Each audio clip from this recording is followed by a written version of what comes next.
Assalamualaikum warahmatullahi wabarakatuh. Alhamdulillahi rabbil alamin.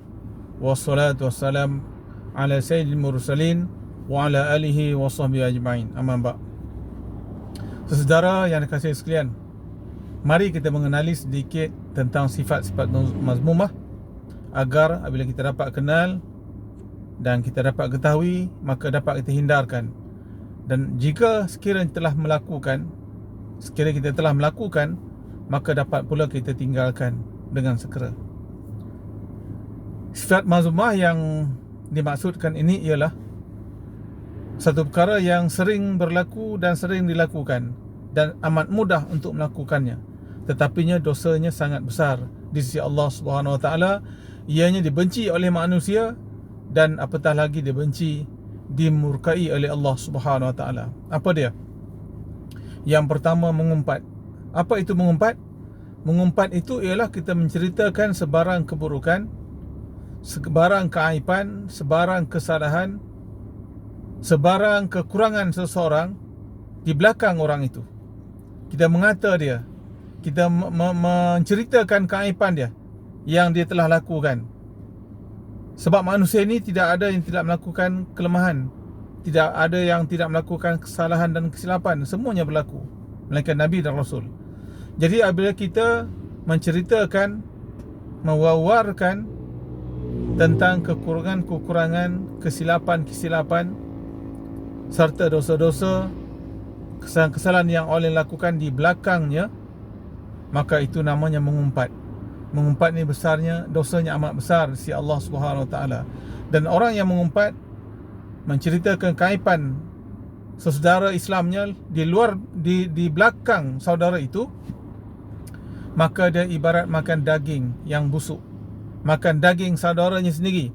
Bayangkan kita makan daging saudara kita, kita makan daging manusia, dan dalam neraka nanti lidah itu akan digunting dan akan makan daging yang busuk.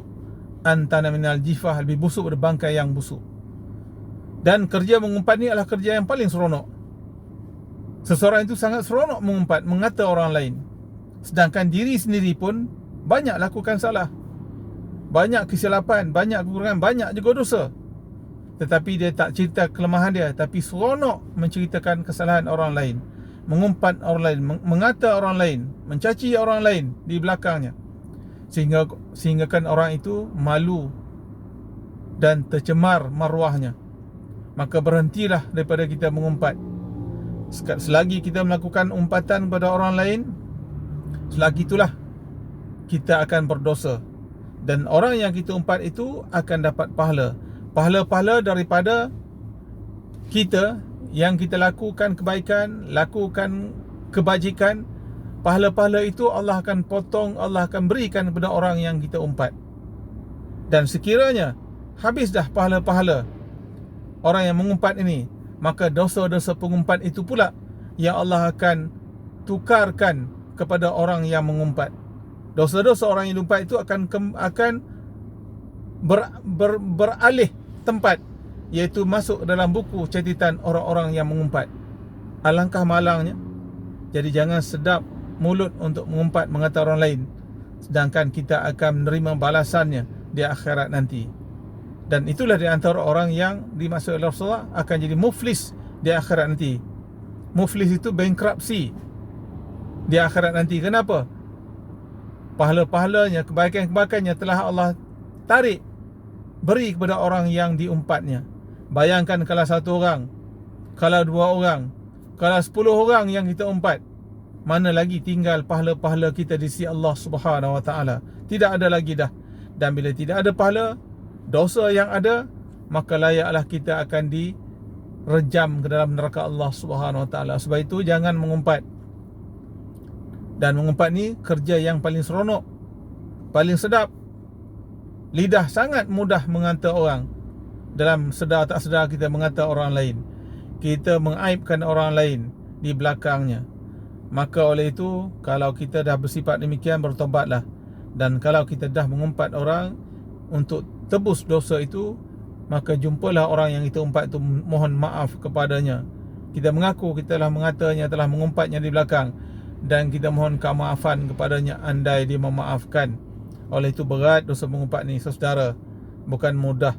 Dan mengumpat ni bukan saja dengan mulut. Di era baru ini, di media sosial pun kita mengumpat orang, kita tulis keaiban-keaiban orang, kita mengata orang, kita cerita keburukan orang lain, sedangkan orang itu tidak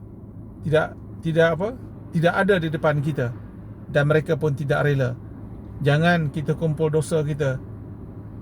Kenapa? Kerana usia kita makin pendek, makin hari makin pendek, sedangkan ibadah kita tak banyak mana. Tetapi kalau kita mengumpat selalu, tidak ada apalah yang ada tinggal pada lagi, yang tidak ada apalah yang tinggal lagi pada kita, melainkan kemurkaan Allah Subhanahu Wa Taala.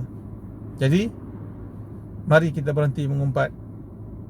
Mari kita berhenti mencari kesalahan orang lain.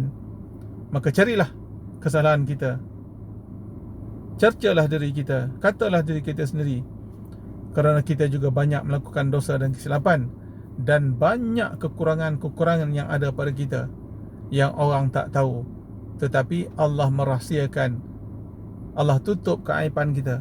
Maka oleh itu jangan kita mengumpat dan jangan buka keaiban orang lain. Nanti Allah buka keaiban kita pula di dunia, dan lebih-lebih dahsyat di akhirat nanti barang mahsyar, seluruh manusia dan para malaikat menyaksikannya. Maka berhati-hatilah kita. Sekian, wassalamualaikum warahmatullahi wabarakatuh.